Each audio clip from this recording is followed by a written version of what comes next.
Living को हिंदी में कहते हैं गुरुदेव। पहले तो आपके चरणों में कोटि कोटि प्रणाम। खुश रहिए। लिविंग को हिंदी में कहते हैं रखेल। वाह, देखो ये बहन जानती हैं कि कितना गलत शब्द है ये, जिसे आज लिव इन रिलेशनशिप कहा जा रहा है, वो पुराने जमाने में ये शब्द था।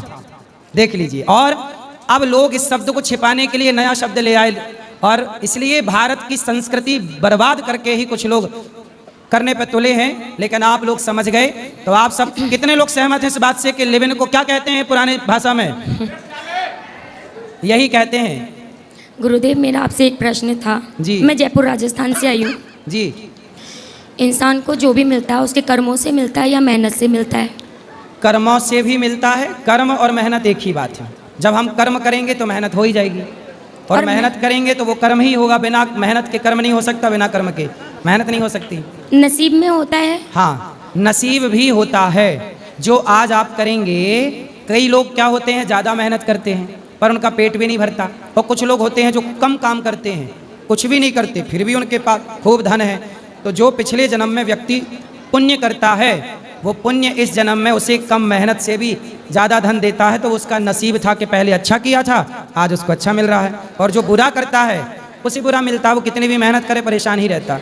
गुरुदेव, प्रेमानंद महाराज कह रहे थे कि कर्म हमने इतने बुरे किए हैं, अगर भगवान चाहे तो हमें इतनी बुरी सज़ा दे सकता है, लेकिन उन्होंने हमें दी नहीं, हमें इंसान बना।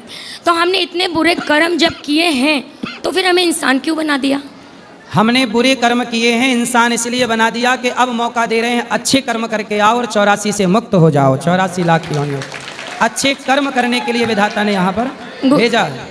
गुरुदेव, मेरी मदर है 75 ईयर्स की, जिनका पूरा जीवन मेहनत करने में निकल गया जी। अब उनकी उम्र हो चुकी, आज भी वो कहती है कि मैं एक लात मारूं ना तो पेड़ गिरा दूं, मुझ में आज भी इतनी हिम्मत है। उनका पूरा जीवन मेहनत में निकल गया। वो महादेव की पूजा करती है, सुबह 5 बजे उठना और नहा धो के महादेव की पूजा करना। फिर भी उनके जीवन से अभी भी दुख जुड़े हुए हैं। ऐसे कौन से उन्होंने पाप किए हैं जो महादेव भी क्षमा नहीं कर पा रहे? किनको किनको क्षमा नहीं कर पा रहे? मेरी माता जी को। माता जी को बोलना, भगवान ने तो क्षमा किया है। बहुत पाप हो जाते हैं तो हमें जो दंड मिलता है, हमें लगता है कि बहुत मिल रहा है, जबकि वो हमारे पापों के हिसाब से बहुत थोड़ा है, पर ऐसा लगता है बहुत ज़्यादा है। तो आप अच्छे उनसे बोलना, भगवान का नाम जपें, कथाएं सुने, सन्मुख हों ही जीव मोहि जबहि। जब व्यक्ति आत्मसमर्पण कर देता है भगवान को, तो वो कितना भी बड़ा पापी हो, उसी समय पापी से पापी भी मुक्त हो जाता है। पापों से भगवान क्षमा कर देते। अजामिल जैसा पापी नाम लिया, मुक्त हो गया कि नहीं सारे पापों से? ऐसे ही। तो गुरुदेव, जब हम हमारी बेटी को ससुराल भेज देते हैं जी, उसकी शादी करके, सबसे बड़ा धन तो हम बेटी ही दे देते हैं गुरुदेव। सही है। उससे बड़ा धन तो माँ बाप क्या देंगे? लेकिन उसके बावजूद भी ससुर की निगाह गंदी हो, देवर मारपीट करे और पति ना रहे, और फिर जब किसी होम यज्ञ का काम घर में हो और साथ में उसी बहू को देवर के साथ उसकी पत्नी बनाकर बिठाया जाए, तो क्या ये अपराध है? बिल्कुल अपराध है। उसको ज़बरदस्ती उस लड़की की, उस महिला की इच्छा जाने बिना आप किसी के भी संग उसकी पत्नी बना के क्यों बिठा सकते हैं? गलत है ना ये। मैं अपनी ही कहानी बता रही हूँ गुरुदेव। तो आपकी क्या कहानी है? मैं 10 साल रहकर निकली हूँ ससुराल में। आपके मेरे पति 2 कहाँ बच्चे हैं? तो आपके सामने बैठे हैं। पति कहाँ आपके? मैं पति को छोड़ चुकी हूँ गुरुदेव। क्यों? मैं इसलिए छोड़ चुकी हूँ कि मैं 10 साल रहने के बाद भी, सारा सब कुछ करने के बाद भी, सारे उनके नखरे उठाने के बाद भी, पति कहाँ है?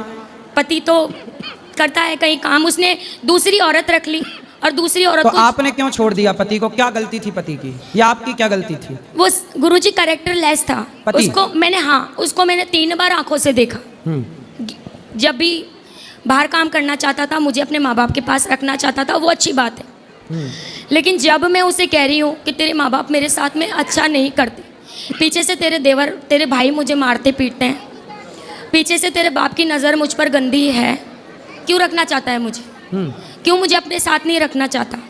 लेकिन वो एक बार मुझे अपने साथ, जहाँ काम करता था, प्रॉपर्टी का काम करता है ये कह के, मेरी माता जी ने उसके साथ मेरा विवाह किया। जो भी था मेरी माता जी के पास में, मेरी माता जी ने उसे दे दिया। वो ज़्यादा धन मांगते थे, बाद में उन्होंने डिमांड की, वो मेरी माता जी के पास में नहीं था। उसके बाद में फिर मैं जब ज़बरदस्ती उसके साथ गई, वो जहाँ काम करता था। वहाँ उसके साथ में मैंने एक लड़की को देखा, वो पहले से रह रही थी उसके साथ। फिर वो मुझे देखकर भड़क गई कि इसकी वाइफ आ गई अब तो। फिर उसके बाद में उसकी गंदी बात मेरे सामने आई कि वो उस लड़की को यूँ कहकर टॉर्चर कर रहा था कि अगर मुझसे फ्रेंडशिप नहीं करेगी तो तुझे यहाँ से नौकरी से हटवा दूंगा। वो रोकर उस लड़की ने मुझे ये बात बताई। फिर तो फिर पति को आपने छोड़ दिया? पति को गुरुदेव मेरे छोड़ना मेरी बहुत बड़ी मजबूरी थी। मुझे लास्ट टाइम तो ये लग रहा था कि अगर मैं यहाँ से नहीं जाऊँगी, क्योंकि मुझे आस पड़ोस के भी कहते थे कि अगर लक्ष्मी तू यहाँ से नहीं जाएगी ना तो आपके ससुर जी आपको गलत नज़र से देखते थे? हाँ, ये फिर मैंने थाने में भी, उन्होंने मेरे पैर में गिर के माफ़ी मांगी ससुर जी ने कि बेटा ये हो गया। कभी उन्होंने स्वीकार किया कि हाँ, उन्होंने स्वीकार किया कि ये हो गया मुझसे, अब कभी नहीं होगा। फिर आपने उनको माफ़ किया कि नहीं? मैंने उनको माफ़ नहीं किया गुरुदेव, क्योंकि मैं, पिता ऐसा क्यों करेगा? सही है, पिता ऐसा नहीं कर सकता। और मैं एक इज्जतदार घर की बेटी हूँ। मेरे माँ बाप ने मुझे ऐसे संस्कार ही नहीं दिए कि मैं पिता समान। तो सास हैं आपकी? सास है, वो अपना ही दबदबा रखना चाहती थी गुरुदेव। वो चाहती नहीं थी मुझे नौकरानी की तरह रखती थी। उसको पता नहीं गुरुदेव। तो सास ने आपके ससुर को डांटा नहीं कि तुम क्या अपनी बहू पे गलत नजर रख रहे हो? गुरुदेव वो पूरा घर ही कैरेक्टर लेस था। मतलब उसकी बेटी भाग रही है रात को किसी और लड़के के पास में। मेरी बड़ी गुड़िया, आज 8 साल हो गए मैंने अपनी बड़ी गुड़िया को नहीं देखा, क्योंकि मेरी बड़ी बेटी उनके पास है। मैं रात को उठ कर रोती हूँ, क्योंकि मुझे उसके बिना नींद नहीं आती। मैं सोचती हूँ मैं 2 बच्चों को पाल रही हूँ तो वो मेरे लिए बोझ नहीं है। सही है। मैंने कई बार उसको माफ़ी मांगी, उससे हाथ जोड़े कि मेरी बच्ची ला दे, मुझे तुझसे कुछ नहीं चाहिए, मैं तुझ पे कोई केस नहीं अब आप करूँगी। कहाँ रहती हैं और कैसे इन बच्चों का लालन पालन होता है? मैं गुरुदेव बस इसी बात के लिए आपके पास आई थी। मेरा यूट्यूब चैनल एक चला रखा है मैंने, 2 साल से उस पर मेहनत कर रही हूँ। मुझे कोई प्रोग्रेस नहीं है। बस मैं चाहती हूँ कि मेरे चैनलों से मुझे इतनी इनकम मिल तो जाए। चैनल पे क्या डालती हैं आप? मैं आपकी कृपा से, आपके आशीर्वाद से, मुझे बचपन से डांस गॉड गिफ्ट है। मैंने वो ही वापस से शुरू कर दिया। तो डांस सिखाती हैं बच्चों को? नहीं, मैं डांस खुद करती हूँ मेरे चैनल पे। अच्छा, अच्छी तो लोकेशन। सिखाओ भी ना, सिखाओ मैं पहले सिखाती थी गुरुदेव, लेकिन मेरी मतलब कंडीशन भी सही नहीं है और मेरी गुदड़ी भी इतनी नहीं है गुरुदेव। कोई बात नहीं, सिखाओ तो बच्चे सीखेंगे, उसका पैसा मिलेगा, उससे आपका परिवार आगे बढ़ेगा। तो हर जगह औरत को क्यों गलत ठहराया जाता है कि औरत का ही कैरेक्टर लेस है? नहीं, औरत ऐसी को भी गलत औरतें नहीं ठहराया जाता, ऐसी भी औरतें गलत होता है। अब उस केस में आपके ससुर जी गलत हैं, पुरुष हैं वो, तो पुरुष गलत है, जो गलत है वो गलत है। मतलब हम भी तो इस ज़माने की होकर उस ज़माने की सोच रखकर सब कुछ बर्दाश्त कर रहे हैं, तो सास ससुर की भी कुछ इज्जत बनती। उसने दूसरी शादी कर ली गुरुदेव, पति ने? हाँ, उसने दूसरी शादी करके दूसरी औरत को जहर भी दे दिया। तलाक हो गया आपका? नहीं गुरुदेव, मेरा तलाक नहीं हुआ। और दूसरी, अब तीसरी शादी कर ली जिसके 3 बच्चे हैं और तीनों बच्चों की माँ को रख रहा है वो। चलो, उसका यही काम है, इससे उससे क्या करोगे?